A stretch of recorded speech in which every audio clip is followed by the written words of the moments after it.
Ce sont plus de 150 photos qui parcourent la ville. Des instantanés comme autant de points de lumière dans l'urbanité. C'est comme si le chemin des promeneurs était tracé sur les maisons, les murs, les vieilles portes recyclées. Leur auteur a le don d'ubiquité, il est partout et nulle part à la fois. Il sème sa création, il part de lui comme un ouvrier qui œuvre. C'est Michel Leray, ce photographe par passion vit à Uzès. Pour ce festival musical, il a inventé une exposition de rue.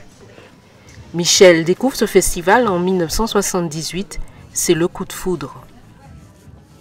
On vient d'abord peut-être en spectateur ordinaire et si on a une idée, des idées, on en parle à Bernard Lubat et il te dit ben, vas-y fais.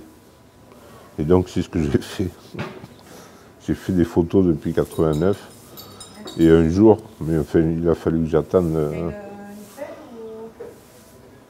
10 ans, non moins 8 ans, et je lui ai proposé de faire une première expo des photos que j'avais faites depuis 89.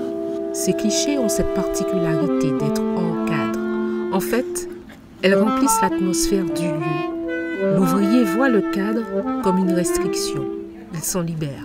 Donc, je prenais des plaques de plexiglas, je collais mes photos dessus et je mettais la plaque de plexiglas dans un endroit où je voulais que les gens ne voient pas que ma photo, mais voient l'environnement, le paysage. Ce sont autant de signatures de Michel. Cette façon de regarder.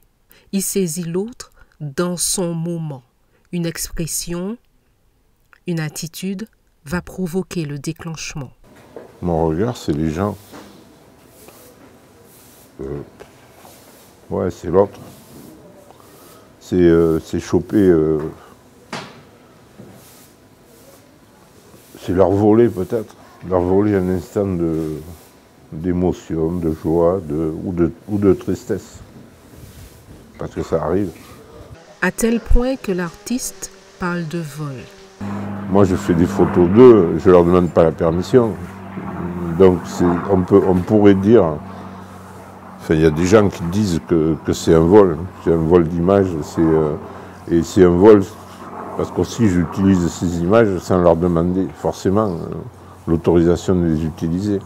Mais enfin, ils sont sur l'espace public, donc...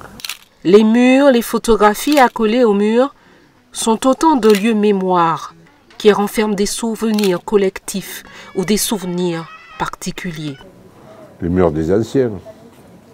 Premièrement, la mémoire collective de ce qui s'est passé à Uzès, même si le mur ne parle pas, mais bon, ils ont tout vu, quoi. Cette création, tout éphémère qu'elle est, sert à attraper ces bulles de vie, ces bulles d'humanité. Son seul regret, c'est de n'avoir pas plus de murs à écrire.